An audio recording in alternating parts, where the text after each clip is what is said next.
Goldsmith. Thank you. It was interesting. Once again, we have the opposition spokesman on finance focusing on one little issue, but he doesn't want to talk about the economy more broadly because the results for the government have been very positive indeed. This government's making very good progress, 2.4% growth in the last year, higher than many other developed countries. After-tax wages up 22% since 2008.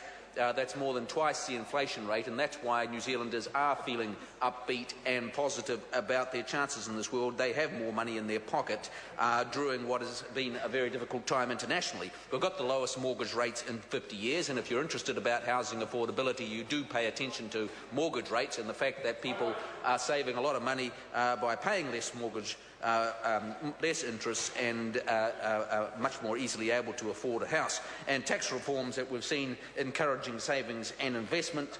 We've also seen inflation at its lowest level in 50 years, and tight discipline that has seen the country brought back, will see the country brought back to surplus next year. I came across an interesting quote from Cicero, actually, from 55 BC, just to show that nothing has changed.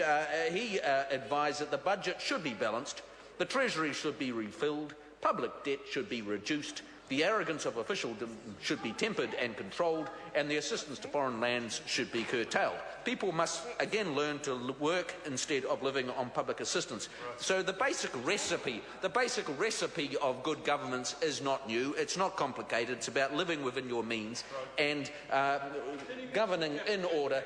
No, he made no reference to a capital gains tax, and so that's what we're getting on about doing. There are concerns about housing in Auckland. Nobody denies that. This government is very focused on actually having some workable solutions to that, rather than dog whistles and capital gains taxes, extra capital gains taxes, which haven't served to deal with any housing affordability issues in Sydney or San Francisco or London and all of the many of the other places in the world that do have capital gains taxes and also do have very high housing costs.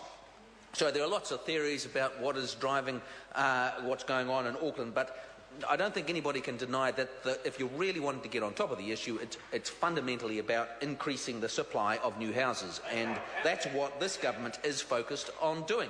Well, you need land to build houses on, and so I certainly support and salute the efforts of Nick Smith and the team who are getting focused, working with the council. And it's interesting, the opposition refuse to deal with that as the biggest issue. They refuse to rein in their ideological soulmates who dominate local government in areas and who are determined to use land controls to restrain development, make it as difficult as possible. And instead of giving in to that, this government is working constructively, particularly with Auckland Council, to come up with housing accords and find a way just to increase that supply. And overall, there's no question, the more houses that we build, the pressure will come off house prices in general.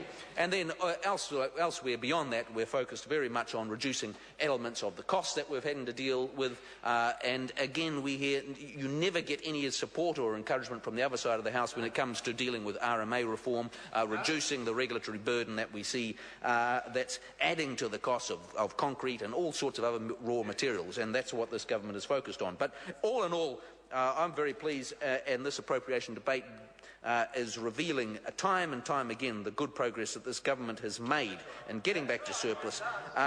When we look at the support for business, ultimately we only make progress if businesses have the confidence to go out and invest their money and employ people and create things that the rest of the world wants to buy.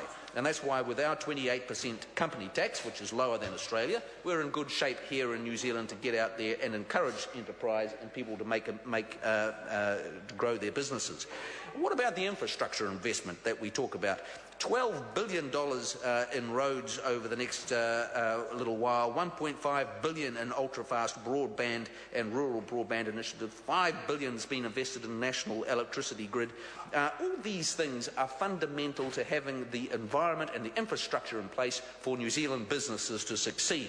and we're also working on quality trade agreements, because it's not much use if you've got brilliant products but you can't find anybody to sell them to, because you're facing all sorts of restrictions. And that's why it's so important that we maintain good relationships with our neighbours throughout the Asia-Pacific region, so that we can continue to trade successfully. And that's why, Mr. Speaker, I commend this. Thank you.